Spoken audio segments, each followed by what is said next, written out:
Well, welcome everyone to episode 10 of the On the Brink podcast. And with me again today is Jason Meyers, lead architect at Auditchain.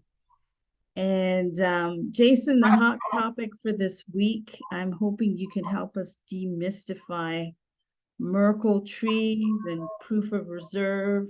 Um, Looks like Binance announced a proof of reserve framework, but it feels like there's a lot of opposing views on Twitter in terms of whether proof of reserves is actually enough.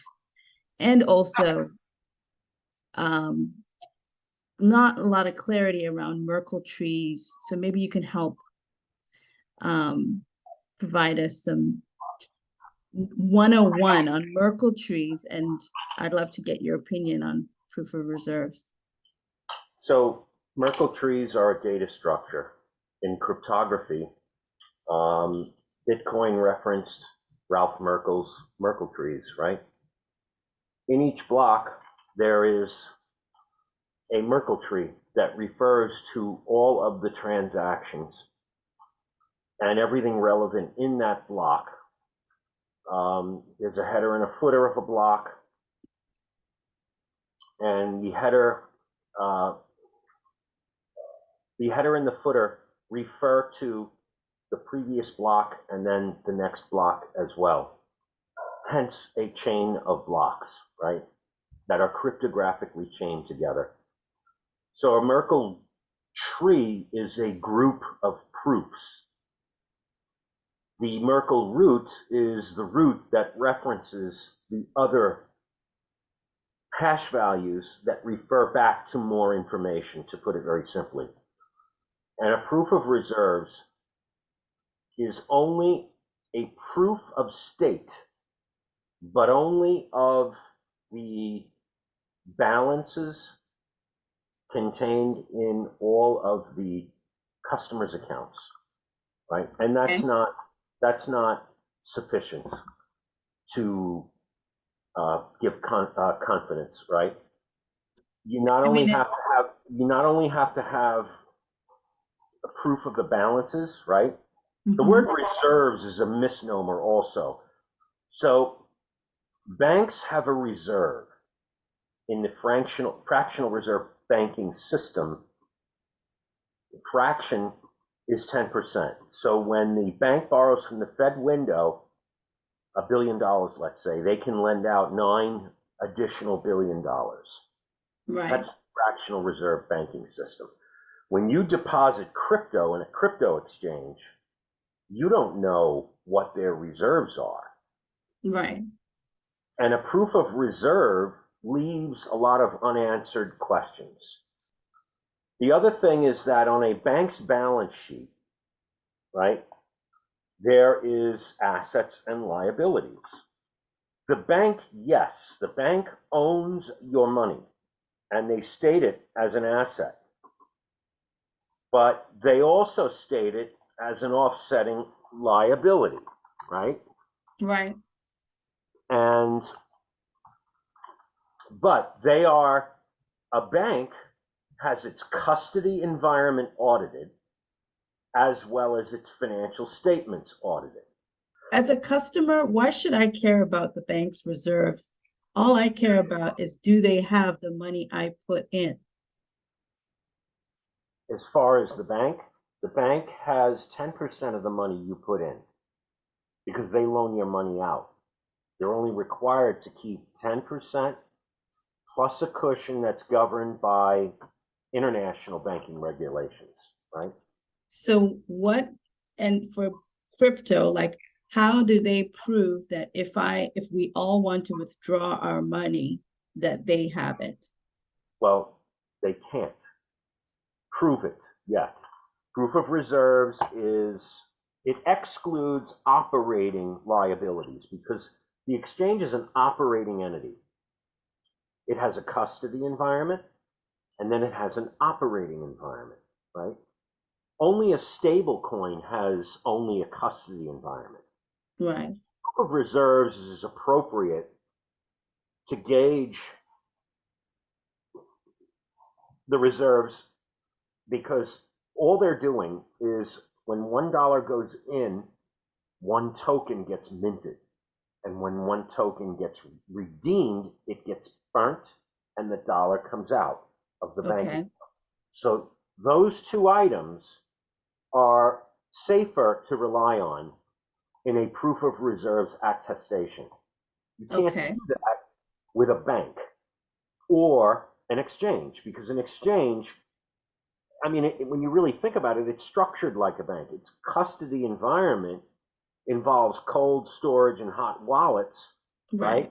But that's, you can correlate that to the cash drawer and the vault at a bank, right? Right.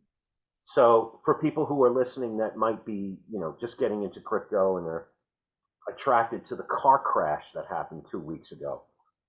So proof of reserves is only the custody environment of a larger, more complex operating entity. So in order to get comfort, you need to include the operating activities. That means P&L statement, balance sheet, cash flow statement, and statement of changes in equity. Right? But that is not the level of transparency that even Binance's system is showing, right? And what's happening is they're spending a lot of money on propaganda, and people are falling for it because propaganda works, right? It really does work.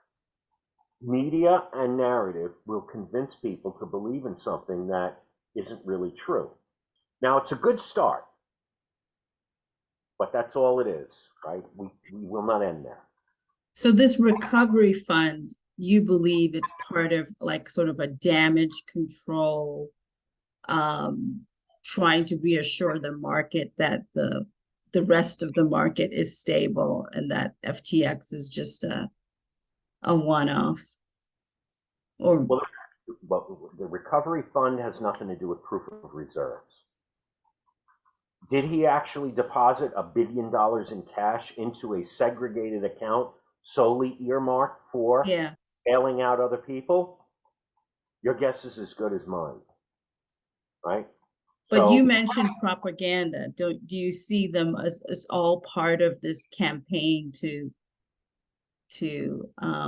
just reassure folks about the market? Yes. And Binance is leading the way, right? What I want to see is a full, comprehensive audit of not only their reserves, but an independent attestation on their reserves under a separate engagement with another auditor that audits the operating activities, which means balance sheet, income statement, cash flow statement, and equity, right? So now I'm going to share my screen for a minute. This is a complete illustration of what full assurance would look like, right? You have your custody environment here, right? You have your addresses here, and you have an attestation here, right? Now, in a bank environment, what you custody is reflected on your balance sheet, right? And on your balance sheet, you have an asset. That's your customer's assets. Right. But on the liability side, you owe those assets to your customers. Right. You also have operating activities. So you have a P&L statement, right? Right. Because you pay employees, you have monthly or you have obligations that are either fixed and variable. You have a cash flow statement, right? And you have an equity statement. And all of this needs to be audited. The proof of reserves is not the audit of a balance sheet. The proof of reserves is the money they have on deposit by customers, right? The amount of money that they have, the liability side. Some are not doing it. Binance did not do this yet. You need proof of liabilities. But in order to get the whole picture of an operating entity that custodies your funds, right, you need your P&L, balance sheet, cash flow, and equity statement. audited, the whole operation, right? Right. Now, what Merkle Trees enable you to do is prove the state of the entity, right? If you think, for those that play video games or are computer scientists, look at an exchange as a state machine, right? Okay. A single input triggers a series of outputs. So when you look at this from an accounting perspective, right, a penny in revenue affects your balance sheet, your P&L, and your cash flow statement, and likely your equity statement, right? On your equity statement, it's not just about changes in shareholders. It's about changes in stockholders' equity. Stockholders' equity is a roll-up of a balance sheet item. It's total assets minus total liabilities equals equity, right? Yeah. So your equity statement, right? These are 4 knowledge graphs that are interlocutory. So when you have a penny in, and it doesn't matter if it's a penny or a billion, it is a change in state. The accountants will call it not material if it's a penny, or less than 5% either way is non-material, right? Right? Right. An accounting system contains accounting information. That's not financial reporting. Financial reporting communicates accounting information pursuant to generally accepted accounting principles, right? That's the language of business. That's not going away. Going forward, the proper way to communicate to your users is not only through proof of reserves and proof of liabilities, but proof of state, operating activity, right? All your balances, not just your custody environment, right?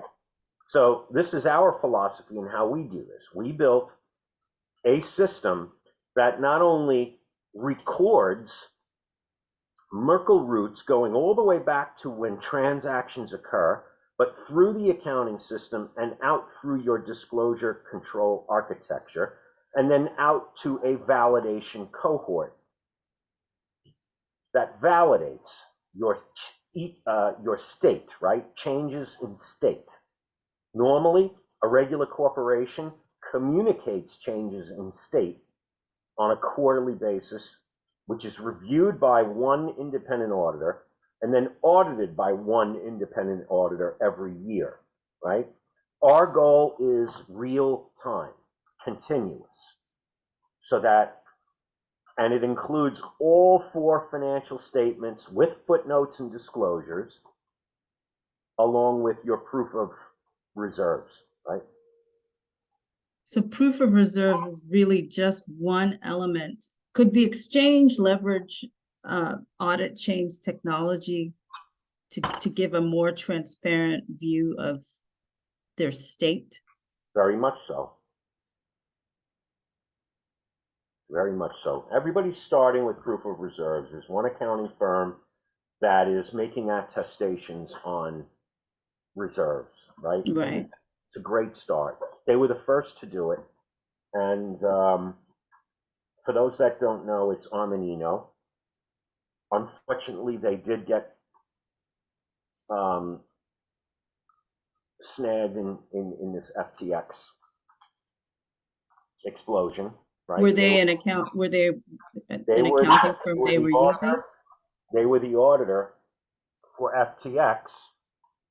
I believe they audited 2021. I'm not sure what aspect they audited. I don't know to what extent it was a full comprehensive audit.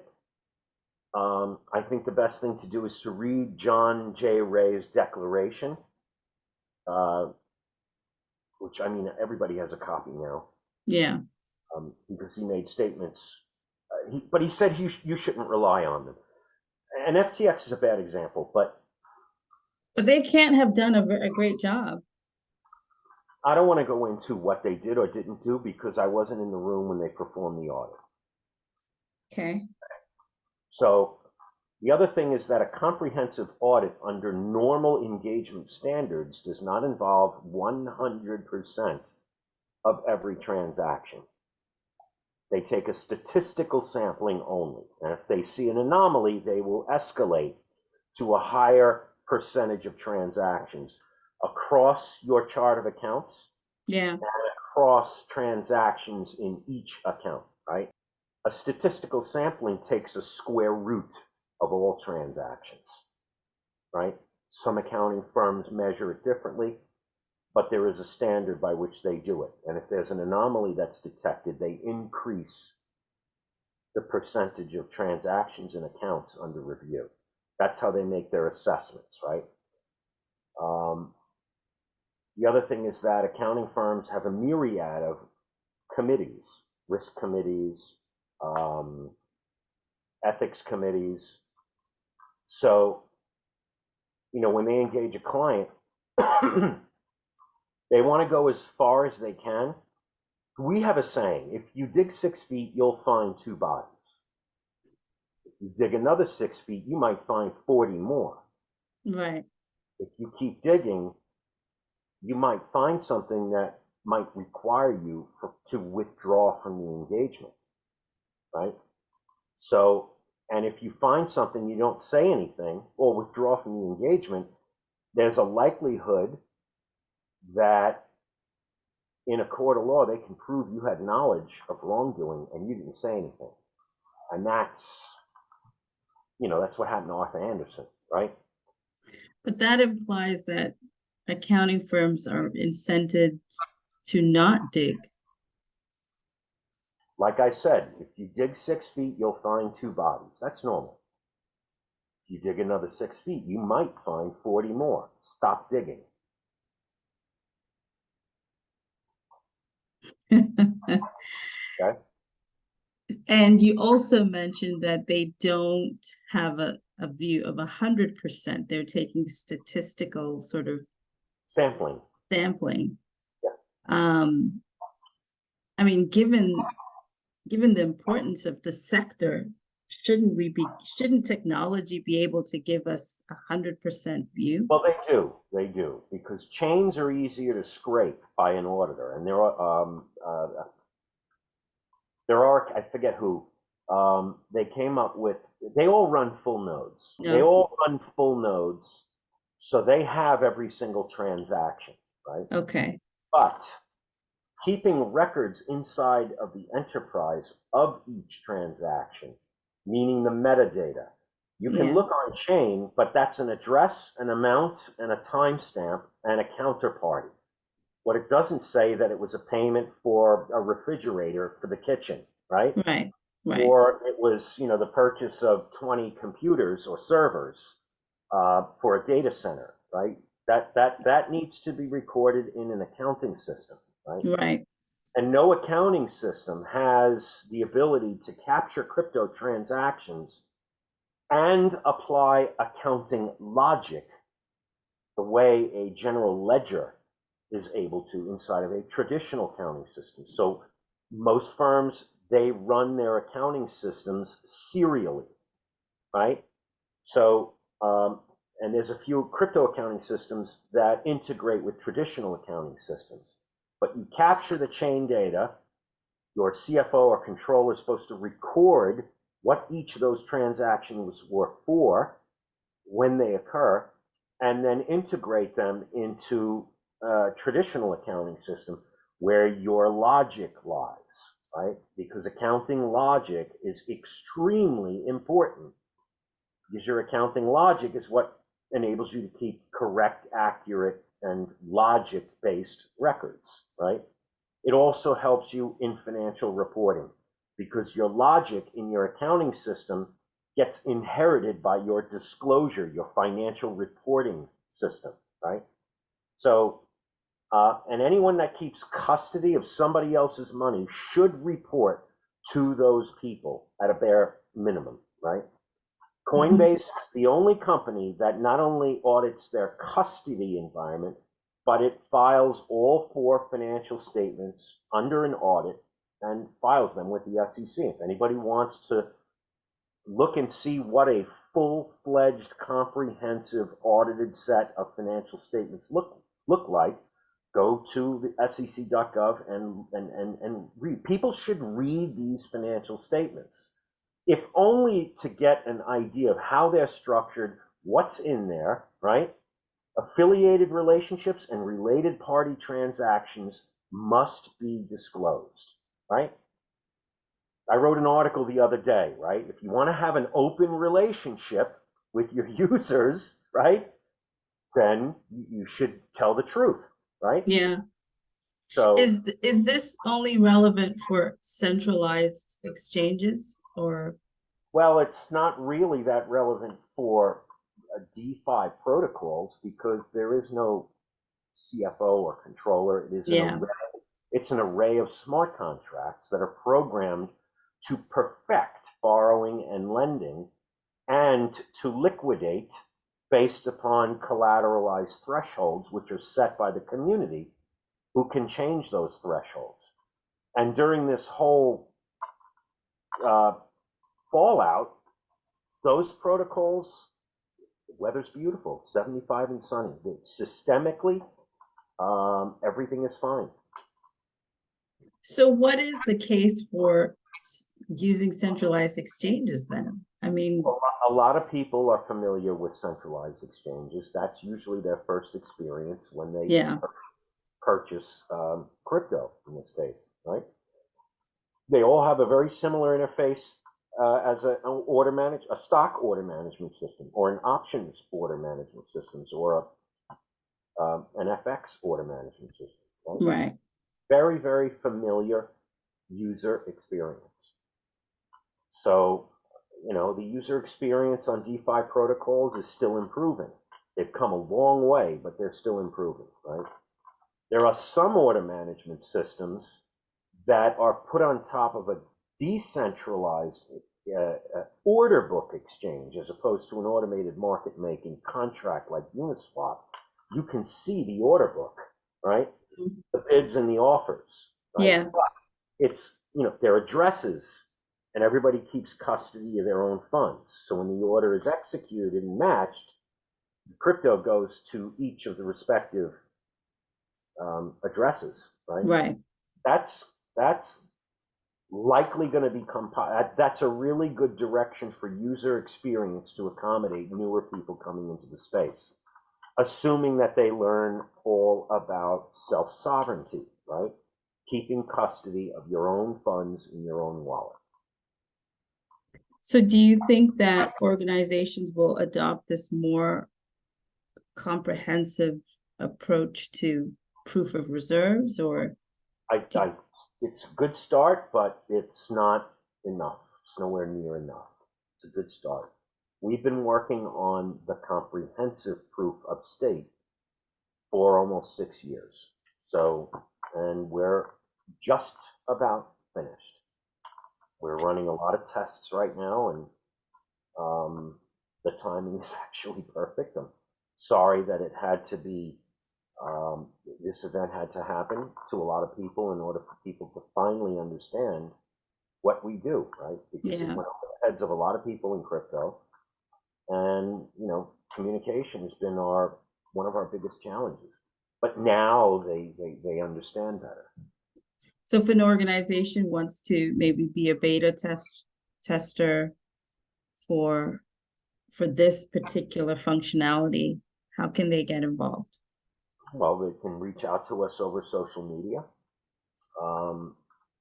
and we'll gladly do a pilot to show everybody what, all the stakeholders, what a full-fledged, continuous audit and real-time financial reporting protocol with external validators looks, feels, and functions like, right?